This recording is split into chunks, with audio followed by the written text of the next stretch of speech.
Everyone আসসালামু আলাইকুম welcome back to my new video. সবার কি অবস্থা, কেমন আছেন? আই হোপ সবাই ভালো আছেন, সুস্থ আছেন। তো আবারও নতুন দিনের নতুন একটা ভিডিও নিয়ে আপনাদের সাথে আছি।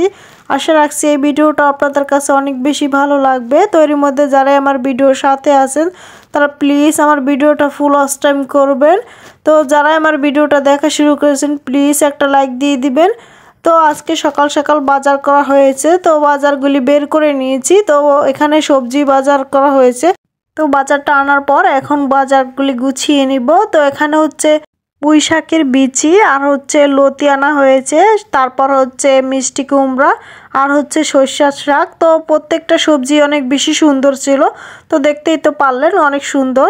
তো সবজিটা বের করার পর তারপর খালা কেটে কুটে রেডি করে দিয়েছি আর এদিকে রান্নাটাকে বসিয়ে দিয়েছি। তো ফার্স্টে আজকে রান্না করব হচ্ছে বিচিটাকে রান্না করার জন্য ফার্স্টে বিচিটাকে আগে সিদ্ধ করে নিব, তাই পরিমাণ মতন পেঁয়াজ দিয়েছি, একটু পেঁয়াজটা বেশি করেই দিয়েছি আর দিয়েছি কাঁচা মরিচ, তারপর হচ্ছে লবণ। তো এটা দেওয়ার পর তারপর ঢাকটা মুড়া দিয়ে সিদ্ধ করে নেব। তো যেহেতু মানে বিচিটা একটু শক্ত টাইপের তাই ঢাকটা মুড়া দিয়েছি যাতে তাড়াতাড়ি নরম হয়ে যায় তাই। আর এর মধ্যে বিচি থেকে অনেকটাই পানি বের হয়ে গিয়েছে, তো বিচিটাকে আবার সুন্দর করে লাড়া দিয়ে দিচ্ছি। আর এইটা কিন্তু মানে এভাবে ভাজি করে খেলে খুব বেশি মজা লাগে। আর এটা কার কার এলাকায় খেয়ে থাকেন আর কে কী নাম বলেন সেটা অবশ্যই কমেন্ট করে জানাবেন। তো আমাদের এলাকায় তো বলে পুঁই গাছের বিচি। তো এই যে এর মধ্যে মানে বিচিটা সিদ্ধর পরে এখানে রসুন আর হচ্ছে শুকনা মরিচ দিয়েছিলাম কয়েকটা, তারপর তেল দিয়ে এবার বাগার দিয়ে নিয়েছি। তো এবার সুন্দর করে লাড়া দিয়ে দিচ্ছি। আর এটা কিন্তু পাকনাটা খেতে অনেক বেশি মজা লাগে, এটা কাঁচা অবস্থায় ছিল। তারপর এখানে সরিষা শাক ভাজি করব। তো সরিষা শাক ভাজি করার জন্য পেঁয়াজ তারপর হচ্ছে লবণ আর কাঁচা মরিচ দিয়ে ঢাকনা মুড়া দিয়ে সিদ্ধ করে নিয়েছি।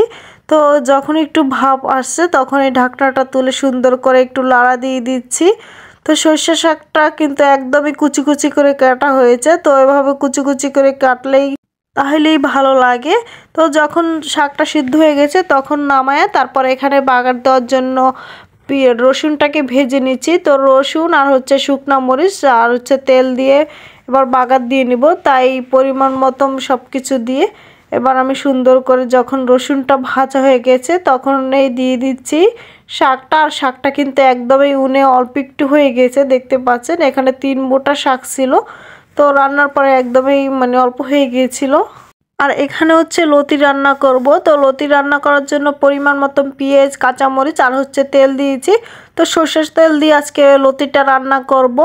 আর আজকে কোনো মাছ রান্না করব না, আজকে শুধু ভাজি করব আর হচ্ছে লতি রান্না করেছি, কারণ গতকালকে যেহেতু একটা গরুর ফ্যাপসা রান্না করছি পুরোটাই, তো অনেকটাই আছে, তো ভাবছি ওইটাই খাবো। আর হচ্ছে মুরগি আছে, তো মুরগিটাকেও গরম করে নিব আর হচ্ছে সাথে মাছও আছে। তো বলতে গেলে মোটামুটি সব ধরনেরই তরকারি আছে, তাই ভাবলাম কোনো তরকারি আজকে রান্না করব না, শুধু ভাজি করব।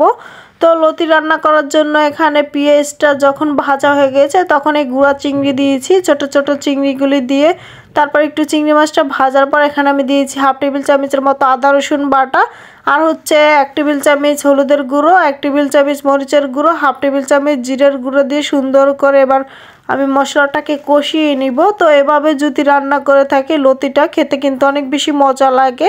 তারপর পরিমাণ মতন লবণও দিয়েছিলাম। তো এবার সুন্দর করে একটু সময় করে তারপর মশলাটাকে কষিয়ে নিব।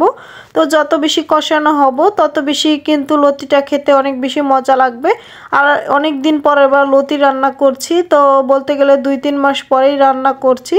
তো অনেক দিন পর যেহেতু রান্না করেছি খেতে অনেক বেশি ভালো লাগছিল।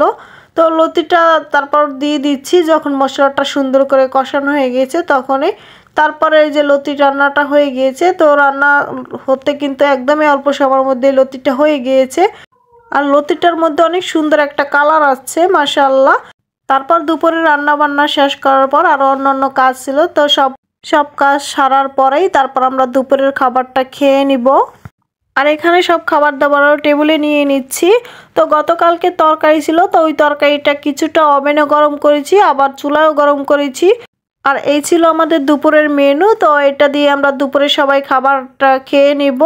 আজকের ভিডিওটা আপনাদের কাছে কেমন লাগছে অবশ্যই কমেন্টের মাধ্যমে জানায় যাবেন। তো আজকে এখানেই বিদায় নিয়ে নিচ্ছি। আল্লাহ হাফেজ।